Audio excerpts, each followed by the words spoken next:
Diet soda will kill you.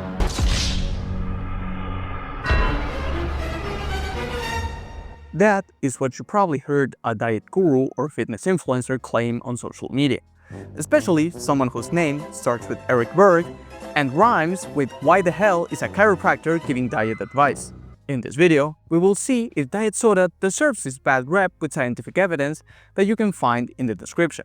So sit down, grab a can of Diet Coke, and don't open it until the end, and put the video on full screen. Let's begin. Claim number 1. Diet soda makes you fat. This one is the easiest to debunk of the bunch. You see, in multiple epidemiological studies, like this one published in the International Journal of Obesity in 2023, show positive dose-response relationships with visceral, abdominal, or subcutaneous fat. In some other cases, you get correlation with stuff like diabetes, increases in BMI, or liver disease. Sounds scary, right? It seems like Dr. Eric Bergenhagen and Thomas the Engine were right. That is, if you don't consider the fact that these are observational studies and not interventional. So they track what people self-report on consuming via questionnaires and then measure the thing they want to track, like body fat, waist circumference, BMI, and more. Because they are observational, they don't point to a causal relationship. Hence, the already used to death phrase, correlation does not equal causation, and even more, in this case, we see the opposite, what is known as reverse causation, evidenced by the conclusion of this 2024 meta-analysis on artificial sweeteners. Yes, you heard that right, a meta-analysis of meta-analysis. We're pulling the big guns here. What we see is that the general effect of artificial sweeteners on interventional studies show a decrease in body weight, while observational ones show an increase. This can be explained by the previously mentioned reverse causation, which indicates that the effect of something is its cause. For example, we all know that high saturated fat diets cause higher risks of cardiovascular disease. Yet, we see in some observational studies that lower fat diets are associated to higher cholesterol markers. Does this mean that low-fat diets cause heart disease? Of course not. This just shows that people who had higher cholesterol tend to adopt lower-fat diets as a countermeasure of their condition. So going back to the main topic, this means that it's not that artificial sweeteners cause you to get fat, but rather that people that are already fat tend to opt for diet soda in order to reduce their caloric intake. I'll have 2 number 9s, a number 9 large, a number 6 with extra dip, a number 7, 2 number 45s, 1 with cheese, and a large soda. This can correlate with this recent 2025 cross-sectional study that shows that people that consume artificial sweeteners tend to have lower quality diets, reinforcing the reverse causation hypothesis. The real effect of these compounds is evidenced in RCTs or randomized controlled trials, like this 2023 study, which evaluated the effectiveness of artificially sweetened beverages compared to water in a 52-week intervention. Basically, they took the almost 500 sorting participants, split them randomly into 2 groups, one with water and the other one with diet drinks, and made them go through a 12-week weight loss phase and an after 40-week maintenance phase. The results were, hold on to your seats, during a 52-week behavioral weight management program, water and NNS beverages were non-equivalent, with weight loss maintained to a statistically greater extent with NNS beverages compared with water. However, this difference was not clinically significant. So, what we can conclude from this study is that diet drinks are as efficient, if not more, than water in maintaining weight loss.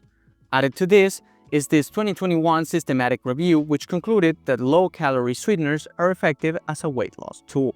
I could be citing way more studies than these, but I think that this is enough for you to realize that the diet soda makes you fat narrative is all BS. At the end of the day, the only thing that matters for weight loss is calories in and calories out. Artificial sweeteners can help as a way of managing appetite and reducing energy consumption by satisfying your craving for something sweet, without any of the calories. Let's move on to the second claim.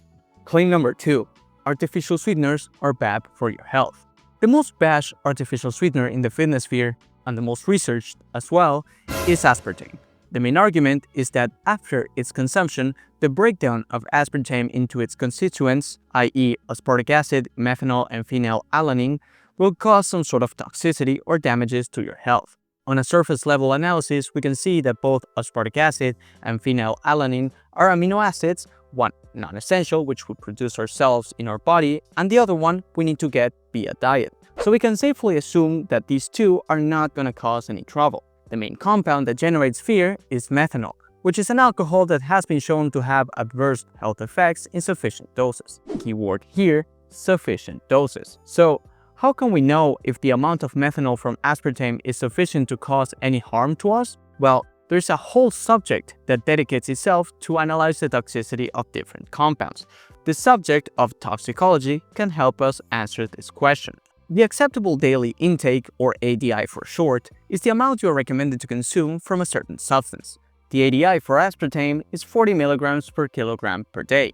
If we pull out the calc, which is short for calculator, we can see that a 70 kilogram person can intake approximately 2800 milligrams of aspartame per day. A 340 milliliter can of Diet Coke has approximately 200 milligrams. So, if we were to reach the ADI only drinking Diet Coke, we would need to drink approximately 4.7 liters of Diet Coke. The recommended water intake for men is 3.7 liters. So, not only would you have to replace all of your water intake with Diet Coke, but also drink more fluids than that. In fact, that much water can lead to overhydration and negatively impact your health. So yes, if you drank enough Diet Coke to meet the ADI, you would literally suffer negative effects from the water and not the sweetener. And want to hear something else?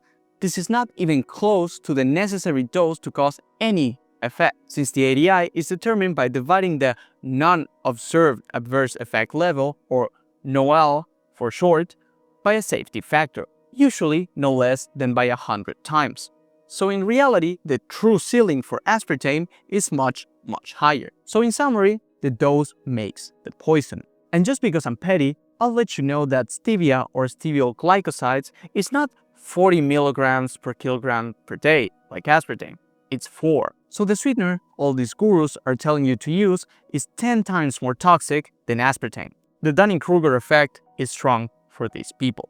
For more information about other commonly used sweeteners, you can use this table right here from a study I'll link in the description. The other additives in diet soda are preservatives like potassium and sodium benzoate, which are safe to consume in doses utilized, acidity regulators such as citric acid and phosphoric acid, which you can find in everyday foods such as lemons and oranges and nuts and beans respectively, and caramel color, which its main problematic compound, 4-MEI, is in the microgram concentrations. So no, the other additives are not a concern either. So with this, we have concluded that artificial sweeteners are not going to cause you any harm and may help in losing weight. Diet sodas are amazing when it comes to curbing your hunger and make any meal more enjoyable. Just beware of not drinking more than 500 cans in a single day, because otherwise you might drain both your body electrolytes and your wallet. As always, like, subscribe, and see you in the next one. Protein, protein. Do you like protein? In the soy, in the meat, everybody likes protein.